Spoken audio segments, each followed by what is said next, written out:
I'm Kay Ross, and welcome to my channel where we do Booksperiences. Today we're going to do a Booksperience for Chapter 5 of Space, Time, and the Shopkeeper.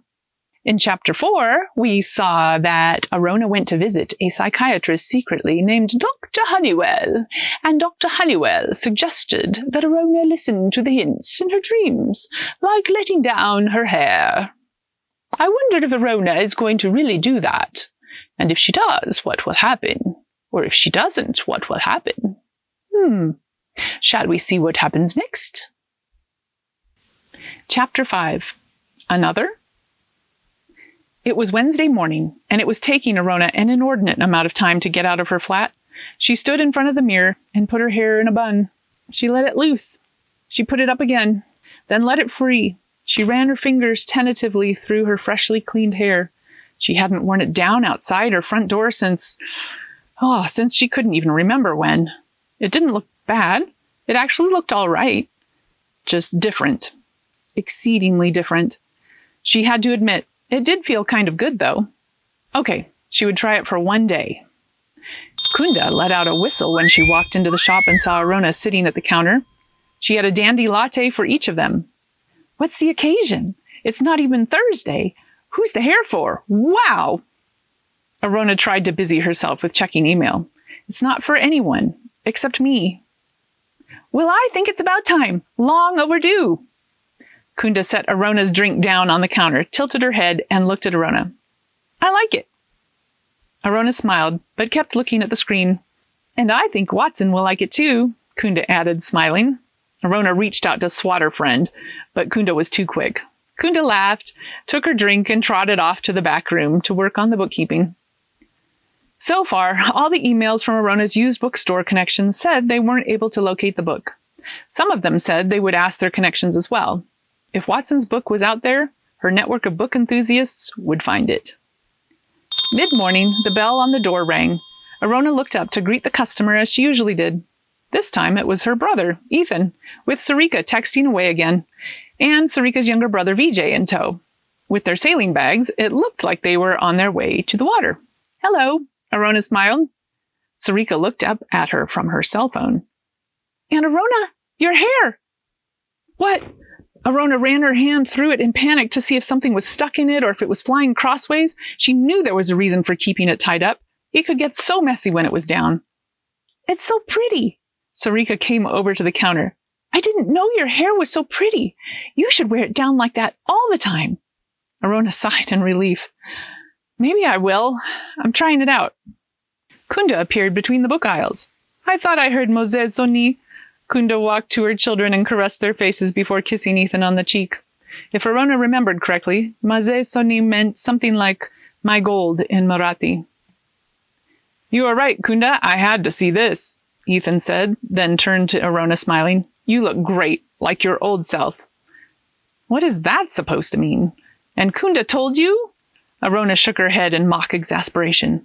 I should dock her pay for being idle on the job. It means you look more carefree, like when we were kids.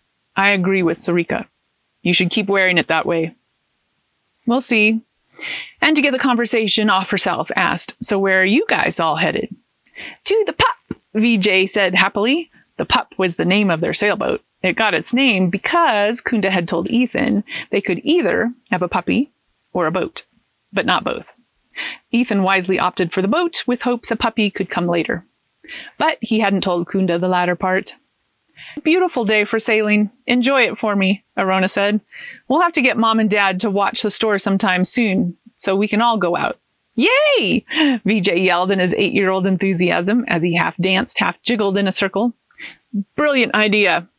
Ethan pointed his finger at Arona. Well, we better be off, but we had to see the mystery hair first.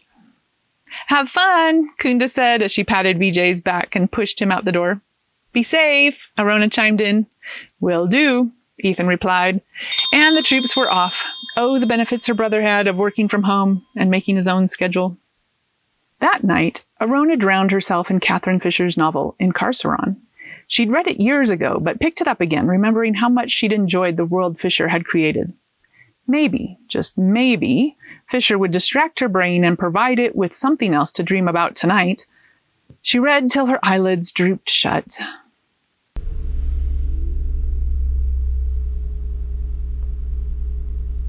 When Arona opened her eyes, it was dark, and there was a motor running. It took her a moment to figure out where in the world she was. She was in the back of a car, lying low on the ground. What in the world was she doing here? It must be another one of her crazy dreams. She felt strong and confident, like Sydney in the TV show Alias must have felt. Do kids today even know who Sydney is? Too bad if they don't. The random thoughts surprised her. She hadn't thought of that show for over a decade. The car seemed to be slowing down. It pulled over to the side of the street and stopped. The passenger side window rolled down and the driver called out to someone outside. "How much for the whole night?" the man driving asked. Arona knew that voice from somewhere. 800. It was a young lady, maybe a teenager, with a southern accent. Arona's mind raced. This guy was picking up a girl being prostituted, with her in the back of the car. She was not expecting that, but she felt calm. Somehow this was all part of the plan. She wasn't sure what plan, but some plan. She heard the man rustle some bills. He must have been showing her $800. The car door opened and the girl slipped in. They drove for a while before the man started talking. "What's your name?" "Sugar." "Are you hungry, Sugar?" he asked. "I don't need nothin'," the girl said, but she didn't sound convincing. "Look, I don't want you to do any tricks for me tonight. I thought we could just talk, and get something to eat." "Whatever." The girl seemed guarded. "As long as I get paid." "Absolutely." And that's when Arona recognized the man's voice. It was Watson. Of all the craziness for her psyche and imagination to come up with, this. After driving a bit more, Watson pulled the car off into a Dairy Queen parking lot. Suddenly, Watson's plan was downloaded to her brain. One moment, she didn't know it, and the next, she did. He was planning to feed the girl, get to know her story, then offer to take her to a home for girls like her who wanted to get out of this line of work. Watson and the girl got out of the car and closed the doors. Arona stayed still for a few moments, then raised her head up to look out the window. She ducked her head back down as a convertible with the top down pulled up next to theirs. The convertible's engine stopped, and she could hear the driver talking on his phone. "Yeah, they went out of the city a ways. We're in the burbs. The John just took her into a Dairy Queen. Not sure what's up." He was silent a moment. "Of course, I won't let you lose another one." Awake, Arona would have been terrified. Watson was being followed by some pimp's thug. Asleep, however, Arona wasn't scared at all. She just knew, according to the downloaded plans she'd received in this dream, that she had to warn Watson. She heard the thug leave his car and head inside. She waited another moment, then crawled out of the car herself. Her ankle still hurt, and she slipped on the gravel trying to gain her balance.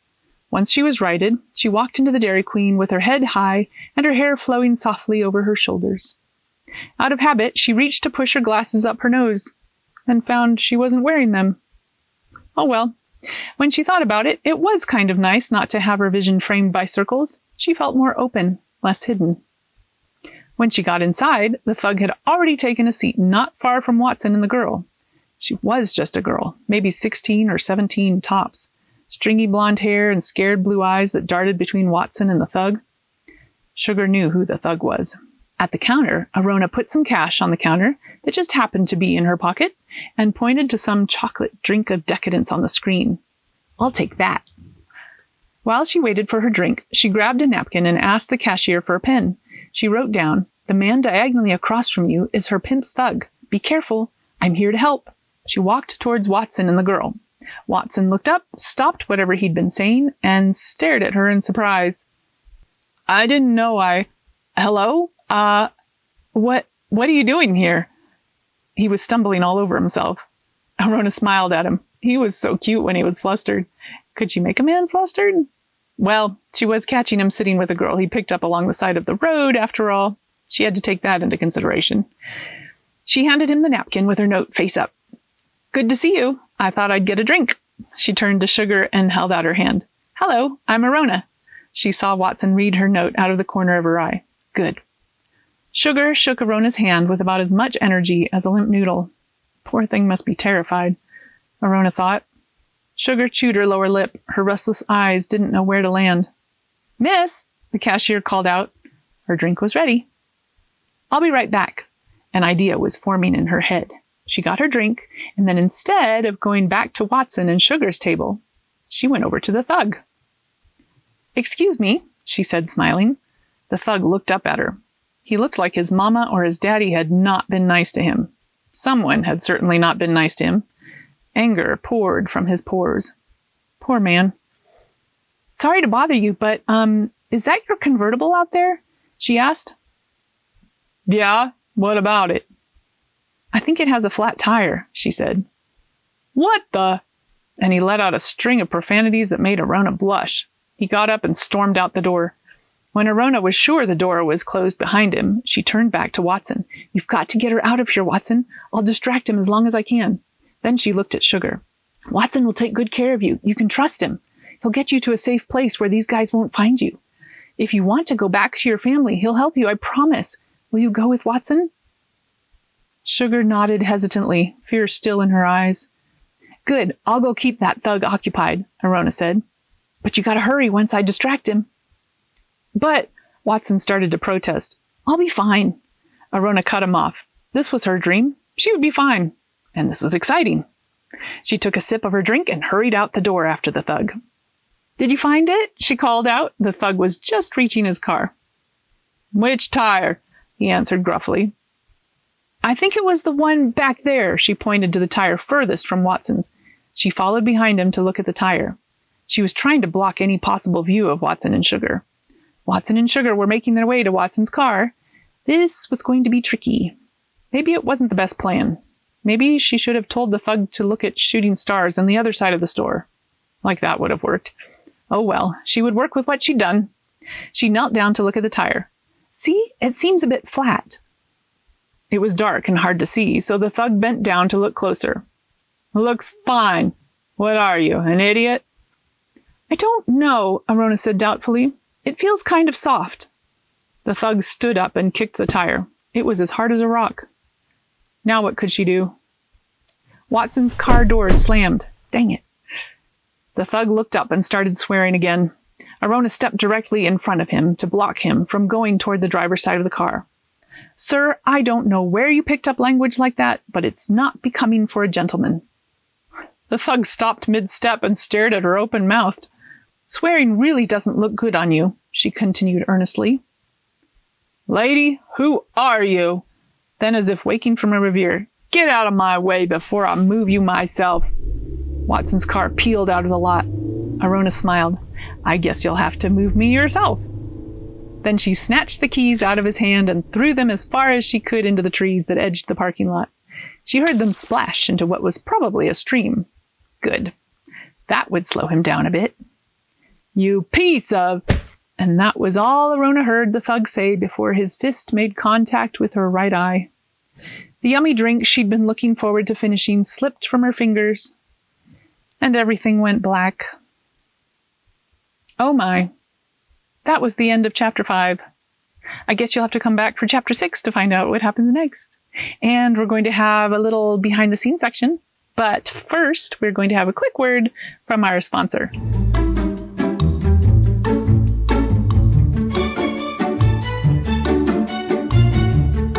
Hello! Well, today is a different kind of sponsorship, if it is that. Anyway, I wanted to tell you about my newsletter. I have a website with a blog and lots of fun information, and you can also sign up for my newsletter there. I send it out not too often, not enough to bug you with unnecessary nonsense. So just important stuff every once in a while. And yes, so there are two other reasons that you will want to join this newsletter. One is, well, you never know with social media these days when you're going to get canceled for some misunderstanding or nonsense or whim or whatever.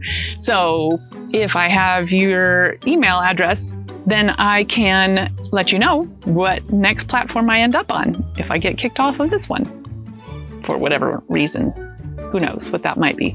Anyway, and then secondly, you get to find out about all the new fun, exciting stuff, books that come out and other fun things that I'm up to and releasing and yeah, all that fun stuff. Oh, and every once in a while, I have contests and prizes and that kind of stuff. So that's another reason you don't want to miss out on the newsletter. So I hope you'll join me on this adventure called a newsletter. And the link is below. Make sure you sign up, and if you need to, pause the video right now and you can just go do that and then come back because we're going to do behind the scenes. All right, here we go. Welcome to Behind the Scenes. Shall we talk about some of the fun things in this chapter? Let's start with the pup. That is not an original name that I came up with. It is the name of a boat that was in my mom's side of the family that her aunt raced and she raced, and I grew up hearing about the pup. And it was a boat that was smaller than the bigger boat that they had. So yeah, it was the pup, the little one.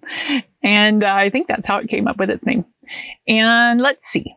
Next is the book Incarceron by Catherine Fisher. Oh, I love that book. My Book Spy told me about that one, I'm pretty sure.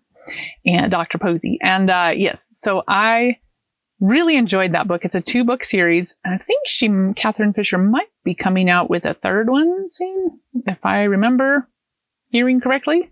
Anyway, it was interesting that she kind of put this thread in there of how no matter how perfect and beautiful you make a place to be for somebody, it doesn't mean that they will be perfect and do what's right necessarily. Just kind of like putting people in the Garden of Eden didn't make them perfect. It's their sinful nature, we have choices still. We are not controlled by the setting that we're in. So yeah, it was very interesting. I thought that was a fascinating current in there. I'm going to put links to that below. And by the way, any of these links that I put to books on Amazon and stuff like that, they're affiliate links. So I do get a tiny little percentage that's just kind of helps to support us. And yeah, so if you could use those links, that'd be awesome. It's really beneficial to us. So thank you. Okay. And cussing. I had a friend who actually used that kind of phrase when I used this borderline cussing. Most people wouldn't even think it's cussing word one time. And my dear friend, she says to me, "That word doesn't look good on you." And I was so taken aback by it. I was like, what? I was rebuked, but in a very friendly, good way. It wasn't a put down way. It was actually a calling up way into becoming who I was meant to be, who I really am on the inside that God created me to be, not to look yucky with cuss words. Yeah.